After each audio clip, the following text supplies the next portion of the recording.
नाज़रीन, Sindh TV news जे ख़ुसूसी programme situation centre में मां आहियां तस्वीर संदीलो ऐं मूं सां गॾु जेके महिमान आहिनि सीनियर सहाफ़ी ऐं तजदीद निगार शहज़ाद जिलानी साहब ऐं उन सां गॾोगॾु क़ाइद आज़म मुस्लिम लीग सिंध जा सदर हलीम आदिल शेख साहब जन आहिनि।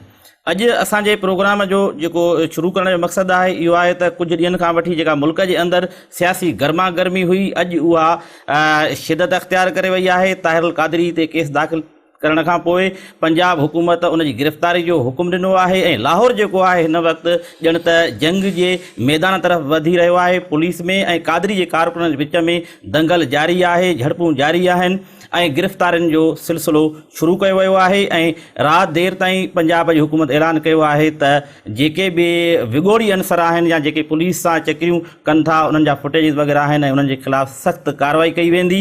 बहरहाल सूरत हाल कहिड़ी आहे? सूरत हाल हिकु ॾींहुं वञी बचियो आहे योम शोदा में ऐं 4 ॾींहं जेके आहिनि इमरान ख़ान जी आज़ादी मार्च में बचिया आहिनि ऐं सूरत हाल जेका आहे इंतिहाई गंभीर थी रही आहे। ऐं इहा सूरत हाल कहिड़ी सूरत हाल खे अॻिते हली जनम ॾींदी, इन सिलसिले में असीं पंहिंजे प्रोग्राम जी ख़ुसूसी असीं सिंध टीवी न्यूज़ जी नशरियात शुरू कई आहे। त असीं शुरूआत हलीम आदिल साहब तव्हां खां था कयूं त हीअ सूरत हाल जेका अॼु पैदा थी आहे, क़ादरी ते केस दाख़िल करण जे बजाए पंजाब हुकूमत जेको आहे सख़्ती सां मुंहुं ॾियण जो जेको अॼु ऐलान कयो आहे या फ़ैसिलो कयो आहे, त इन सूरत हाल खे तव्हां कीअं था ॾिसो? बिस्मिल्लाह रहमान रहीम। हिकिड़ो त मां मुबारक थो ॾियां, तव्हां सिचुएशन खे सम्झी पंहिंजी सिचुएशन रूम स्टार्ट करे छॾियो आहे। वाक़िअतन सिचुएशन एतिरी सीरियस आहे ऐं बाक़ी कहिड़ी अॼु सख़्ती स्टार्ट कई आहे। 17 जून खां जेतिरो इन्हनि ज़ुल्म ज़्यादती क़त्लेआम करे छॾियो आहे, उन खां पोइ वधीक सख़्ती कहिड़ी थी सघे। अॼु बि ॾिसो 3 ॾींहंनि खां मॉडल कॉलोनी वासी मॉडल टाउन वासियुनि लाइ इन्हनि रस्ता रोक करे छॾी आहे। केरु पंहिंजो हॉस्पिटल नथो वञी सघे, ॿारनि खे स्कूल नथा वठी वञी सघनि, जेको अचे वञे। अॼु बि मायूं वीचारियूं अचनि पियूं गाॾियुनि ते। ठीकु आहे, असांजो राइट आहे, सुभाणे योम शहदा पिया मल्हायूं। पाण चवनि था साईं असां ऑपरेशन ज़रब अज़ब में लॻल आहियूं। असांजो योम शहदा हो जंहिंमें ज़रब अज़ब जो बि क़ादरी साहिब जेको अनाउंस कयो हो, ऐं ॿिया मॉडल टाउन जा उहो पॉलिटिकल शोधा आहिनि। मां सम्झां थो पॉलिटिकल वर्कर्स जेके जीअं 1919 में जीअं जो गुजरांवाले में जनरल डायर जेको आहे फायरिंग कराए माण्हू मारियो हो, अहिड़े तरीक़े सां हुन खां पोइ पहिरीं दफ़ा इहो शहबाज़ डायर जेको हरकत कई आहे। मां सम्झां थो ज़ुल्म त हुन अॻु में शुरू करे छॾियो आहे, अॻु में बि धमकियूं ॾियनि पिया।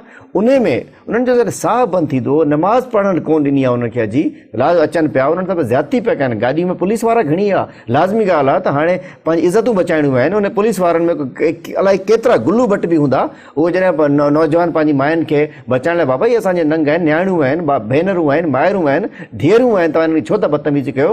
उन ते झेड़ो थियो।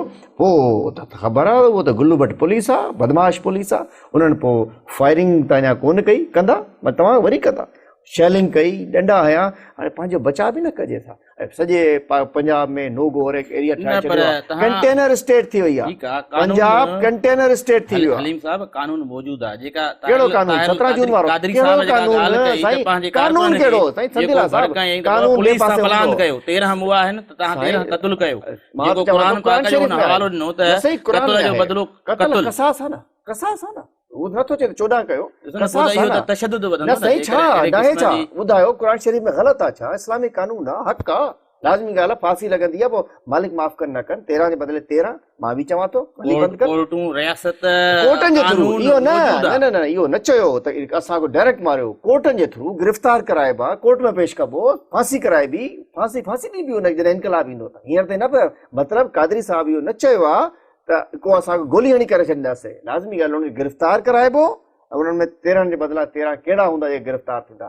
उनमें नवाज़ शरीफ़, शहबाज शरीफ़, चौधरी निसार, ख़्वाजा आसिफ, आबिद शेर अली, ख़्वाजा साद रफ़ीक, ऐं तव्हांजो शहबाज शरीफ़, सनाउल्लाह, राणा मशहूर, सलमान शहबाज, हमज़ा शहबाज, इहे नाला उन्हनि ते मथां जे उहे 14 कहिड़ा आहिनि जिन्हनि जे मथां हिननि FIR कटाई आहे। तव्हांखे यादि आहे FIR में जेके 14 माण्हू नाला ॾिना आहिनि उहे माण्हू आहिनि। बाक़ी कानून कहिड़ो आहे त कहिड़ो कानून, कहिड़ी पुलिस, कहिड़ो निज़ाम, कहिड़ो DC, कहिड़ो DCO, कहिड़ो होम सेक्रेटरी, कहिड़ो चीफ सेक्रेटरी, जेके कातिल आहिनि, जिन्हनि माण्हू खे गोली हई आहे, सिधी गोली हई, उन्हनि ते एतबार कजे? छा ते एतबार कजे? ऐं कहिड़ी मौत पियो अचे? सुभाणे क़ुरान खानी थिए पई, चालीहो थिए पियो, योम शोधा थिए पियो, उन ते अची एतिरो बदमाशी शुरू करणु असां सां लाइन ते काज़ी फैज़ साहब आहिनि, पाकिस्तान अवामी तहरीक जा नुमाइंदा आहिनि। जी अस्सलाम वालेकुम काज़ी साहब। वालेकुम अस्सलाम व रहमतुल्लाह। قاضی صاحب سچویشن سینٹر میں آپ کو خوش آمدید کہتے ہیں، اور ساتھ میں آپ سے سوال بھی یہ کرتے ہیں کہ اس وقت آج جو صورتحال جو رونما ہوئی ہے لاہور میں، اور طاہر القادری صاحب کی گرفتاری کے حوالے سے، اور اس کے بعد کارکنوں اور پولیس کے بیچ میں تصادم والی صورتحال، اور یہ ساری صورتحال کو آپ کیسے دیکھتے ہیں؟ تھوڑا سا ہمیں بیان کیجیے گا، کیا صورتحال ہے اس وقت منہاج القرآن کے اطراف میں؟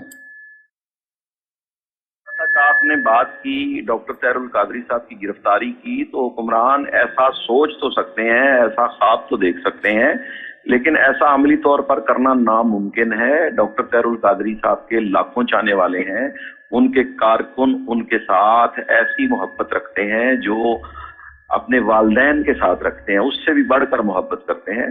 تو یہ خواب ہے شہباز شریف صاحب کا، یہ عملی شکل کبھی اختیار نہیں کر سکے گا۔ کارکن اپنی جان دے دیں گے، اور ابھی مجلس وحدت المسلمین کی قیادت نے اور سنی اتحاد کونسل کی قیادت نے، صاحبزادہ حامد رضا نے اور سب نے مل کر کہہ دیا ہے، انہوں نے بھی کہہ دیا ہے کہ ڈاکٹر طاہر القادری کو گرفتار کرنے سے پہلے مجلس وحدت المسلمین کی قیادت کو گرفتار کرنا ہوگا، پہلے سنی اتحاد کونسل کی گرفتار کرنا ہوگا، پاکستان عوامی تحریک کی قیادت کو گرفتار کرنا ہوگا۔ ڈاکٹر طاہر القادری کو گرفتار کرنا ان بونوں کے بس کا روگ نہیں ہے، ان غیر آئینی حکمرانوں کے بس کا روگ نہیں ہے۔ یہ غیر آئینی، غیر قانونی، غیر اخلاقی حکمران ہیں جنہوں نے عوام کے حقوق غصب کر رکھے ہیں، اور پورے پاکستان میں یہ جو جلاؤ گھیراؤ جو ہو رہا ہے، یہ پاکستان عوامی تحریک کے پرامن کارکن نہیں کر رہے، یہ نون لیگ اور پولیس کی ملی بھگت ہے۔ یہ خود تھانے جلا رہے ہیں، خود توڑ پھوڑ کر رہے ہیں، اور اس کا الزام پاکستان عوامی تحریک کے کارکنوں اور عوام پر لگ رہے ہیں۔ یہ قطعاً بہتان ہے۔ ہم پرامن ہیں، لیکن پرامن رہنے کے ساتھ ساتھ ہم اپنے قائد کی حفاظت کرنا بھی جانتے ہیں۔ ہم اپنے اصولوں پر، اپنے کردار پر کوئی کمپرومائز نہیں کریں گے، لیکن جو ہاتھ ہماری طرف اٹھے گا، ہمارے قائد کو گرفتار کرنے کی طرف آئے گا، ہم ان سے نبٹنا جانتے ہیں، اور نبٹیں گے پرامن رہ کے، اپنی اخلاص کی قوت سے، قربانی کی قوت سے، اپنی اجتماعیت کی قوت سے پولیس گردی نہیں کرنے دیں گے۔ اور ان حکمرانوں کے آرڈرز جو ہیں غیر آئینی ہیں، غیر قانونی ہیں۔ اور پھر میں پولیس کے افسران کو کہتا ہوں کہ انہوں نے اقتدار سے چلے جانا ہے، یہ چند دنوں کے مہمان ہیں۔ تم نے اگر قوم کی خدمت کرنی ہے تو ان غیر آئینی اور ان آمرانہ جو ہیں حکمران، ان کے حکم مت مانو۔ اچھا قاضی صاحب، جانے والے ہیں، اور آپ کو آواز آ رہی ہے قاضی صاحب؟ پر منتخب ہوئے ہیں، یہ انہوں نے اقتدار پر قبضہ کیا ہوا ہے۔ یہ ڈاکو ہیں، ڈاکوؤں کے حکم نہیں مانے جاتے۔ اچھا قاضی صاحب، آپ کو آواز آ رہی میری؟ جی آ رہی۔ اچھا، بات یہ ہو رہی ہے کہ آج پروفیسر ڈاکٹر طاہر القادری صاحب نے جو پریس ایڈریس کیا تھا، اس میں انہوں نے یہ بات واضح کی تھی کہ جی قانون کو ہاتھ میں نہیں لیا جائے گا، اور آپ یہ کہہ رہے ہیں کہ یہ ایک ملی بھگت ہے پولیس کی اور نون لیگ کی۔ تو یہ بتائیے، جو کارکن جنہوں نے کنٹینرز کو ہٹانے کی کوشش کی، تو آپ نہیں سمجھتے کہ یہ جو ہے وائلیشن انہوں نے کی ہے، یا قانون کو ہاتھ میں لینے کی کوشش کی ہے؟ قانون کو ہاتھ میں نہیں لیا، انہوں نے اپنا راستہ صاف کیا ہے، راستہ قافلوں کے لیے راستہ جو بنایا ہوا ہے۔ کہ یہ کون ہوتے ہیں؟ یہ حکمران راستہ بند کرنے والے، قرآن خوانی کے لیے لوگ آ رہے ہیں اور یہ کنٹینر لگا رہے ہیں۔ انہوں نے سینکڑوں ہزاروں کنٹینر جناب پورے پنجاب میں لگا دیے ہیں۔ یہ ظالم ترین حکمران ہیں، یہ یزیدی۔ اچھا، انہوں نے اس لاہور کو اور پنجاب کو انہوں نے چھوٹا غزہ بنا دیا ہے۔ یہ اسرائیلی سوچ کے حامل حکمران اب زیادہ دیر نہیں رہیں گے۔ یہ ملک کی سلامتی کے لیے خطرہ ہیں، یہ عوام کے حقوق کے لیے خطرہ ہیں۔ ان کو اگست کے مہینے میں ان کو ہر صورت اقتدار کے ایوانوں سے باہر پھینکا جائے گا، اور ان کی منزل جیل ہوگی۔ ان کو اب جانے نہیں دیا جائے گا۔ یہ جو کنٹینر لگانا، یہ حکومت کا بالکل ایک آمرانہ ہتھکنڈا ہے، اوچھا ہتھکنڈا ہے، ایک یزیدی عمل ہے۔ اس کو ہم کس طرح قبول کر سکتے ہیں؟ کیا ایسی جمہوریت جس میں کنٹینر لگا کر قرآن خوانی سے منع کیا جائے، جس میں 14 لاشیں گرائی جائیں، جس میں 100 افراد پر سیدھی گولیاں ماری جائیں، کیا یہ جمہوریت ہے؟ اس جمہوریت کو ہم نہیں مانتے۔ یہ آمریت ہے، ایک خاندان کی شہنشاہیت ہے، بادشاہت ہے۔ اسی بادشاہت کو ختم کرنا ہے، اور ہم مل کر ختم کریں گے۔ میں آپ کے پروگرام کی وساطت سے بتاؤں، یہ جتنے کنٹینر لگائیں گے، ہمارے کارکن اور عوام الناس یہ پرامن رہتے ہوئے ان کنٹینرز کو ہٹا کے اپنے راستے کھولنا ان کا آئینی جمہوری حق ہے۔ ہم کسی फिस्तायत कंडे को, किसी गैर जमहूरियत कंडे को जमहूरियत नहीं समझते और इन हुक्मरानों के ऐसे आर्डर्स को डिसओबे करते हैं। और मैं आवाम को भी कहूंगा कि वो जो पुलिस वाला उनको तंग करे उसको तरीके से समझाएं और उसको साइड पर करें, उससे उलझे मत। लेकिन अगर कोई पुलिस वाला आप पे तशद्दुद करने की कोशिश करे तो उस तशद्दुद को आप निहित्ते होकर इज्तमाइयत के साथ निपटें, अलग-अलग मत हो, इकट्ठे जत्थे की शक्ल में आए, ताकि इन पुलिस वालों को इन गैर आईनी अहकामात पर अमल दरामद का मौका न मिल सके। जी बहुत बहुत शुक्रिया काजी साहब, आपने हमारे साथ प्रोग्राम में शिरकत की और हमें बताया कि सारी सूरत हाल से आगाह भी किया। सही काजी साहब ॿुधाइनि पिया त असांजी इन में का बि असांजे कारकुननि जी का इन में अमल दख़ल न आहे। इहो सॼो इहो मुमकिन कीअं थो थी सघे त उन में माण्हू जे गिरफ़्तार थियनि था त या त पोइ छा पाकिस्तान अवामी तहरीक या डॉक्टर ताहिरुल क़ादरी उन सां लातालुकी जो इज़हार कंदा? कारकुन त ॿुधाया था काज़ी साहब जेकी ॻाल्हि कई आहे त थाणे ते जेको हमिलो करायो वियो आहे इहो इन्हनि पंहिंजनि एजेंटनि जे थ्रू करायो आहे, जेको खुशाब में क़ाइदाबाद थाणे ते हमिलो थियो आहे। बाक़ी कंटेनर खे त ओन कनि था त असां पंहिंजा रस्ता खोलिया आहिनि।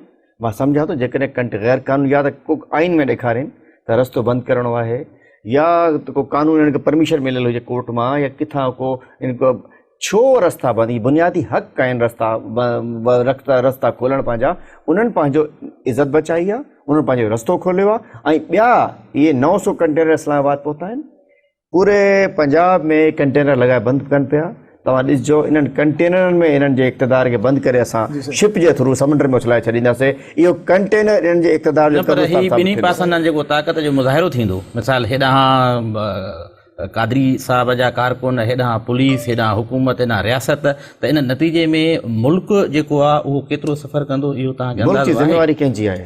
कादरी साहब जो कारकुन न अवाम, उन सां गॾु अवाम बि आहे। अवाम पंहिंजे हक़ूक़ जे करे, अवाम इंसाफ़ जी हसूल लाइ। हलीम साहब, ही जेको टकराव आहे या हीअ जेको दंगल थिए थो, ही जेको झेड़ो ऐं ही जेको शिकताण आहे जेका अॼु खां शुरू थी वई आहे प्रैक्टिकली, जेका लाहौर जे रोडनि ते नज़र अची रही आहे, हिकिड़े पासे ॾांहुं कंटेनर आहिनि, कादरी साहब जा कारकुन आहिनि, ॿिए पासे ॾांहुं पंजाब जी हुकूमत आहे, पुलिस आहे, ऐं सिंध मां बि जेका आहे सा पुलिस रवानी थी चुकी आहे, जेका रेलवे पुलिस आहे, रेलवे जो खातो छाकाणि त उन्हनि जे अंडर में आहे।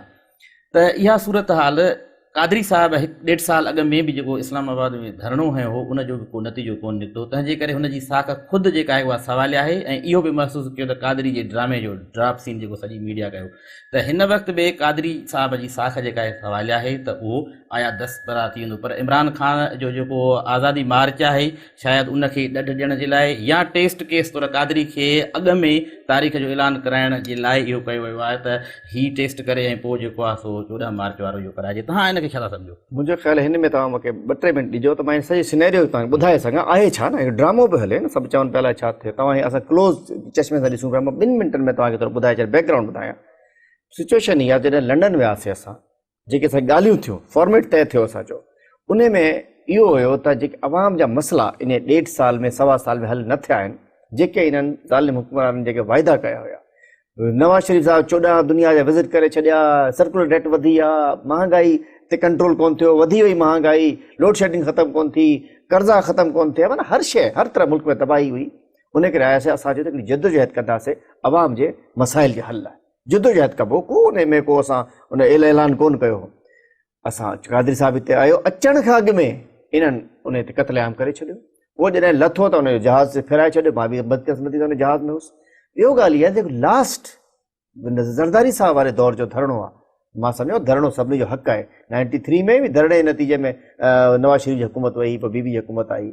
ॻाल्हि इहा धरणो हुयो, को गमलो बि कोन टुटो हुयो, इहो ई कादरी हो न। जेकॾहिं चवंदा वायोलेशन कनि था या इहे भॼ ड्रा कनि था, कानून हथ में वठनि था, इहे ई हुया न।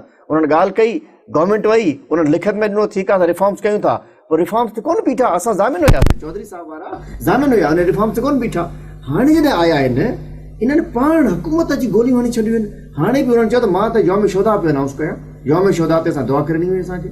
असां मां उन प्रेस कॉन्फ्रेंस गॾु लाहौर हुउसि। वरी इन्हनि कंटेनर लॻाए छॾिया, माण्हू बंदि करे छॾिया, पेट्रोल बंदि, चवंदा न रोड बंदि, रस्ता बंदि, फोन बंदि, बिजली बंदि, CNG बंदि, पेट्रोल बंदि। इन में उर्दू जेको शेर ॿुधाए छॾिया, इस दौरे सितमगर में है इंसाफ के दर बंद, लब बंद, ज़बा बंद, कलम बंदि नज़र बंदि, इन्हनि हर शइ बदमाशी करे बादशाह सलाम बंदि करे छॾी आहे। मां नथो सम्झां न इमरान ख़ान न कादरी साहब को कानून में खे हथ में वठणु न पियो चाहे, पर गवर्नमेंट नवाज शरीफ़ ज़रदारी साहब बि त हुयो न, जेकॾहिं ज़रदारी साहब नवाज शरीफ़ बचो हुयो न, ज़रदारी साहब सदर बणाए वेठो हुजे हा, ॿियो 5 साल गवर्नमेंट हलाए वञे हा, उन्हनि बि त डील कयो न। हाणे पाण इहो पंजाब हिकिड़ी तव्हां बि असां सां डील कयो त हिकिड़ी ब्रेक वठूं त वरी पोइ तव्हांखे कंटिन्यू था कयूं था। नाज़रीन असांजी ख़ुसूसी नशरियात मुंहिंजी बि जारी ब्रेक आहे, आहे थोरी। पर हिते वठूं था असीं ब्रेक, मुख़्तसिर ब्रेक।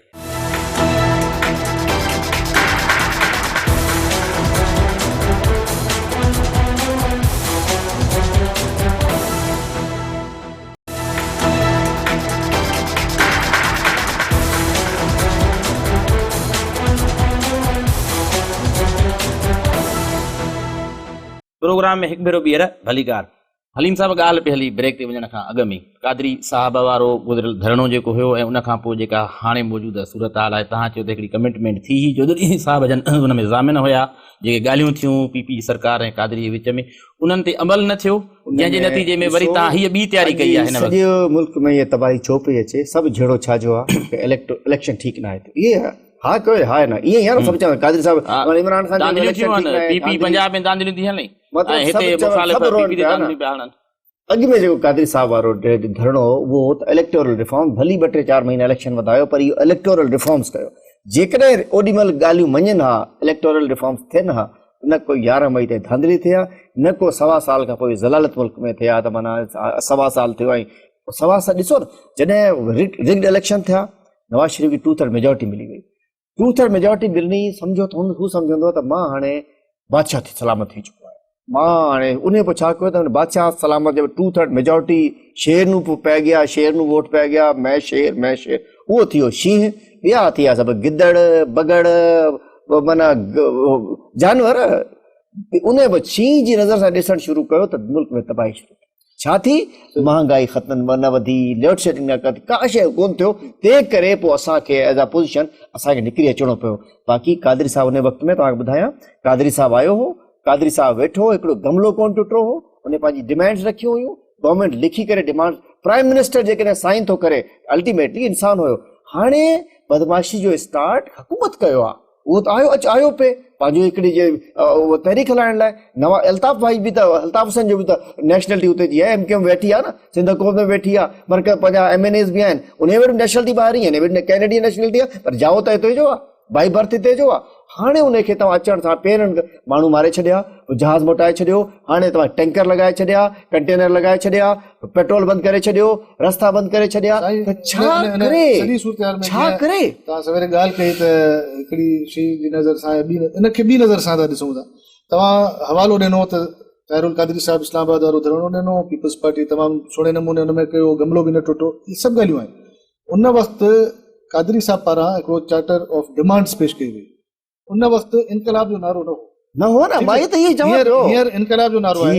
ऐं हींअर जेका सिचुएशन आहे, सूरत-हाल आहे सॼी, त उहो उनजी इंटेंसिटी बि ओड़े हिसाब सां आहे न।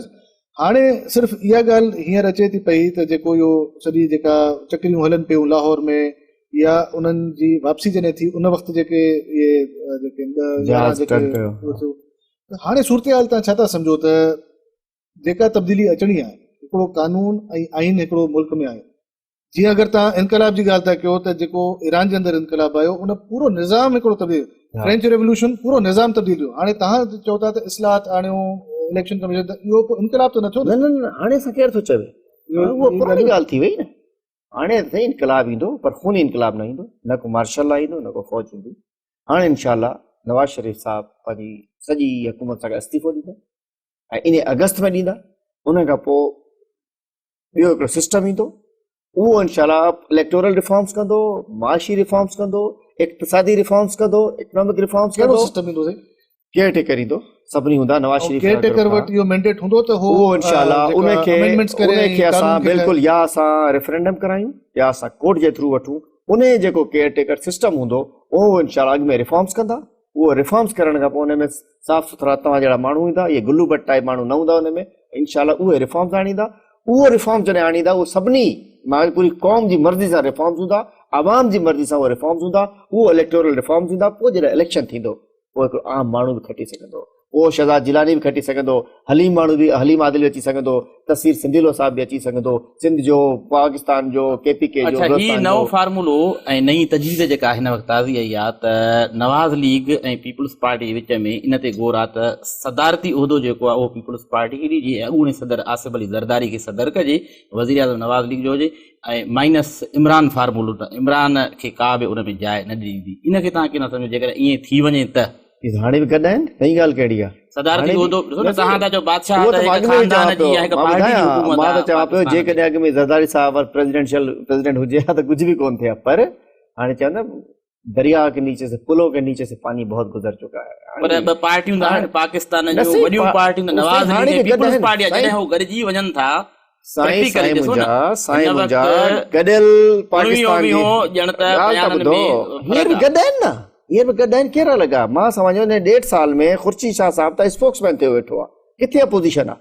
अपोजिशन त कोन, बी टीम, पीपल्स पार्टी पंहिंजो पाण खे बी टीम ठाहे छॾियो आहे। बाक़ी हिकिड़ी ॻाल्हि ॿुधायां तव्हांखे, तव्हांजो तालुक सिंध सां, तव्हांजो बि मुंहिंजो बि हिन मिस्किन जो, सिंध खे जेकॾहिं ॿीहर हुकूमत खपे त ईअं कोन मिलंदी त बाबा सिंध कब्ज़ो करे असां पंहिंजा MP MNS था ठाहे सिंध पाकिस्तान ते जेकॾहिं तव्हां हुकूमत करणी आहे त तव्हांखे पंजाब में सीटूं घुरबियूं। ऐं पंजाब पीपल्स पार्टी जेकी 64% आबादी उते आहे, उहो चवनि था जेकॾहिं असां पीपल पार्टी नवाज़ लीग जी बी टीम रही त असांजो तॾा वेड़ हमेशह लाइ थी वेंदो।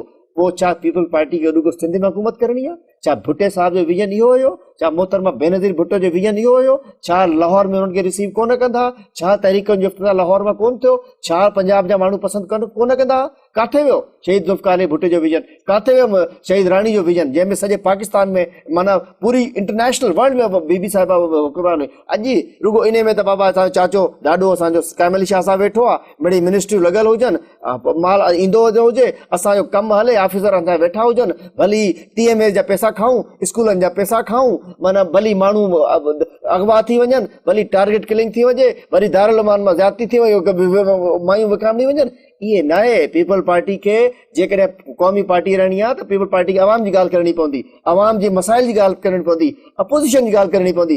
जेकॾहिं नवाज़ शरीफ़ सां बी टीम थियणो आहे, बाबा बिस्मिल्लाह, पोइ त इनकलाब ईंदो, पोइ त सिंध में बि ईंदो। सिंध में कहिड़ो सभु कुझु ठीकु आहे, कहिड़ो पाणी थो मिले, छा उरड़ी में माण्हू ॿार नथा मरनि, छा थर में ॿार नथा मरनि, छा अमनो मान ठीकु आहे, हर माण्हू खे स्कूल वञे थो, छा स्कूल में गोस्ट स्कूल न आहिनि, कहिड़ी शइ ठीकु आहे? असां त ज़बान बंदि करे वेठा आहियूं कंहिंजे करे। बाक़ी जेकॾहिं होॾे थींदा इंशाल्लाह इनकलाब ईंदो, पोइ वञी उतां शुरू थींदो ऐं पूरो इनकलाब ईंदो। इनकलाब छा रुॻो नवाज़ लीग जी सरकार खे लोड़ींदो या जमहूरियत खे पाण सां? जमहूरियत न वेंदी इंशाल्लाह, जमहूरियत इहो बि वॾो साफ़ सुथरी। मां तव्हांखे चवां थो अची वेंदी साईं फ़ौज न ईंदी, मां त टी कुवत छा सिधो ॻाल्हायो न, मां थो चवां मार्शल लॉ न ईंदो, न को मार्शल लॉ खे सपोर्ट कबो, न मार्शल लॉ प्लान में इंशाल्लाह नई हिकिड़ी साफ़ सुथरी तव्हां एतिरो कॉन्फिडेंट थी कीअं था ॻाल्हायो त माना मार्शल लॉ न ईंदी, वरी जमहूरी सफ़र जेको आहे सो उहो कंटिन्यू थींदो? न ईंदी साईं, अच्छा साईं, कॉन्फिडेंट अल्लाह साईं ॾींदो कॉन्फिडेंस। न ईंदी मार्शल लॉ, न ईंदी फ़ौज, न ईंदी साईं।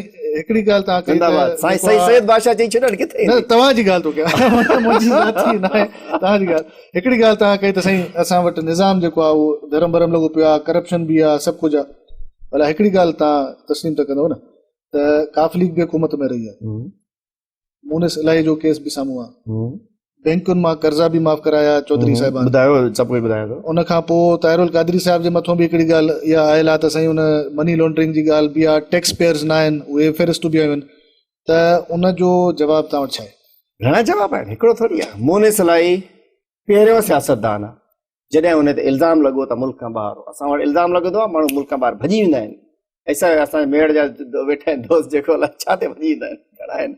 पर मुनिस इलाही वापसि पाकिस्तान आयो ऐं हुन जुडिशरी वटि अची पेश थियो जंहिंजो सरबराह इफ्तिखार चौधरी हूंदो, जंहिंसां जहिड़ो हूंदो ज़ाती, हुन जुडिशरी में पेश थियो, पाण खे अदालतनि जे हवाले कयो, अदालत मां छुटी बरी थी ॿाहिरि। साईं केस FIA वटि हुयो ऐं FIA माते थी उन वक़्त जी गवर्नमेंट सां, ऐं उन खां पोइ जॾहिं डिप्टी प्राइम मिनिस्टर जो थियो त सॼो पाकिस्तान या डील थी न साईं, डिप्टी प्राइम मिनिस्टर जी तॾहिं त उहो आया पाकिस्तान जस्टिस इफ्तिखार चौधरी वटि हुयो साईं। प्राइम मिनिस्टर ॿ हटाए छॾिया इन वक़्तनि में, इन वक़्तनि में ॿ प्राइम मिनिस्टर हटाए छॾिया, त डिप्टी प्राइम मिनिस्टर जी कहिड़ी हैसियत आहे? कोर्ट टू कोर्ट आज़ाद। नवाज़ लीग जी तहरीक उनखे ॾिसो न त बहाल करायो, उन अॼु ताईं ॾिसो इहो हले पियो, उनजी बहाल करायो, हुन हुकूमत ॾेई छॾी, हाणे बसि इहो ई हले पियो हिक ॿिए खे उनजे सदके में नवाज़ शरीफ़ हुकूमत ॾिनी। मतिलबु ॿियो को लोन माफ़ न आहे करायो चौधरी साहिब, को लोन माफ़ आहे करायो आहे no no not a single loan bank जा करोड़ रुपए जा सही उन जे अलावा बाबडा जा जेके डिफॉल्टर्स हुया हिकिड़ो हुजे हा नवाज शरीफ वारा वची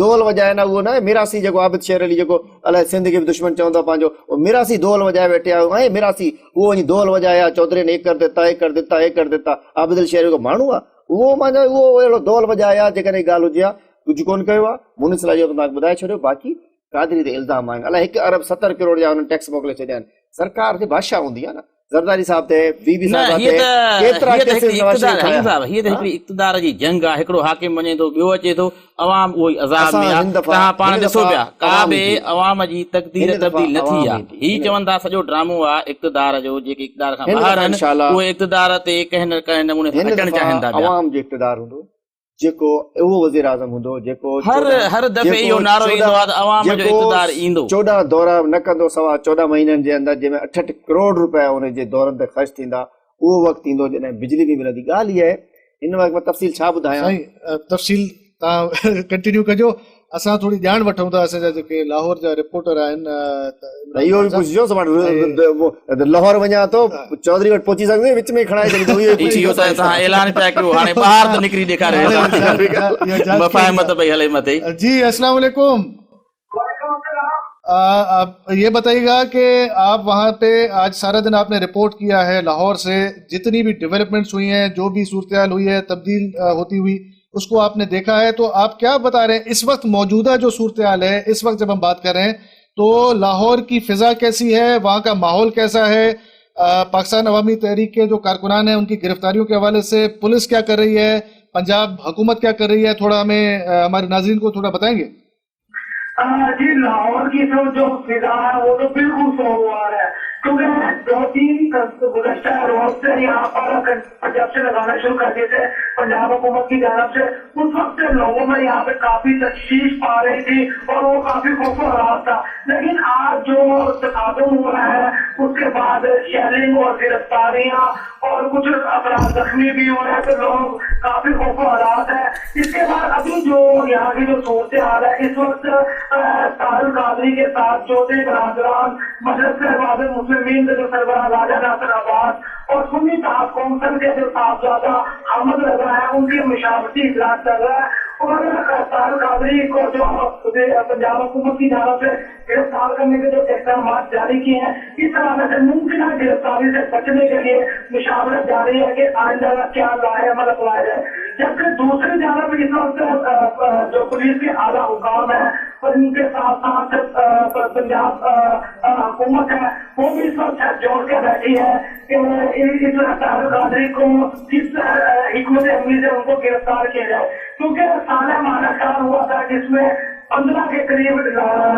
लोग हलाक हो जाए उस सारी सूरत हाल को मद्देनजर रखते हुए अभी तक पंजाब हुकूमत के खिलाफ इंक्वायरी भी चल रही है इस वजह से पंजाब हुकूमत नहीं चाहती कि आप कोई नया कोई हंगामा हो और कोई इंसानी जान में जान ज़ाहिर हो और उस सूरत में वो दोबारा दरिश्त में है क्योंकि इस वक्त तारुल कादरी के घर के बाहर एक जो बहुत बड़ी तादाद खवातीन की है तो और उन्होंने मुआवजा किया हुआ है उन्होंने कहा कि हमारी जानों से गुजरने के बाद ही तारुल कादरी की हम जो गिरफ्तारी है वो अमल में लाने देंगे लेकिन इस वक्त जो पंजाब पुलिस है उसने भी तारुल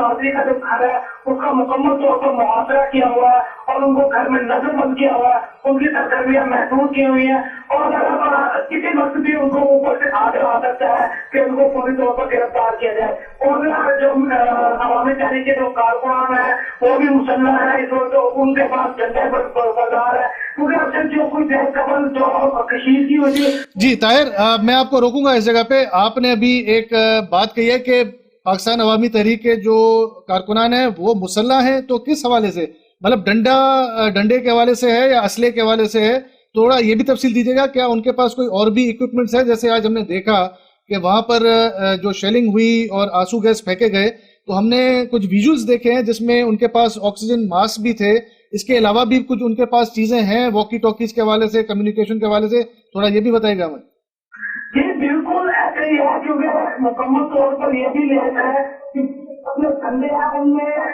लोहे के कील लगे हुए हैं।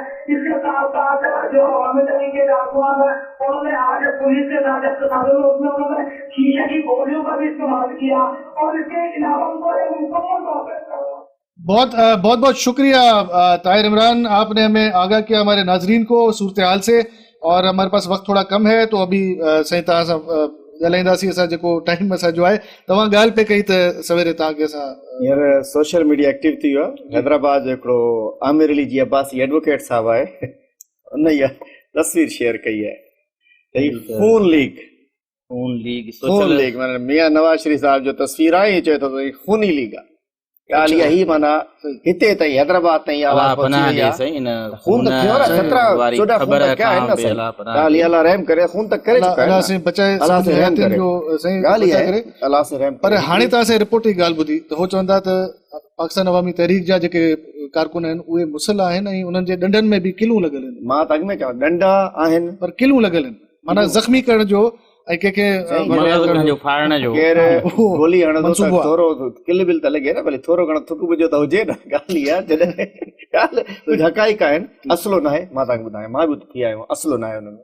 बाक़ी ॾंडो लाज़मी ॻाल्हि आहे, नियाणियूं आहिनि, जहिड़ो आहे न हिकिड़ो ऐलान जंग थी वियो आहे, सिधियूं अची गोलियूं हयूं आहिनि। मां सम्झां थो इनशा अल्लाह मां इहो मैसेज थो ॾियां त इनकलाब ईंदो 2014 अगस्त में ईंदो, पर मां चाहियां थो सिंध जो नौजवान, सिंध जो हारी, सिंध जो पोरियत, सिंध जो मज़दूर, सिंध जो गाॾे वारो, सिंध जो स्टूडेंट पंहिंजो रोल विझे ऐं इनशाला इनकलाब ईंदो, आम माण्हू जी ज़िंदगी बहाल थिए।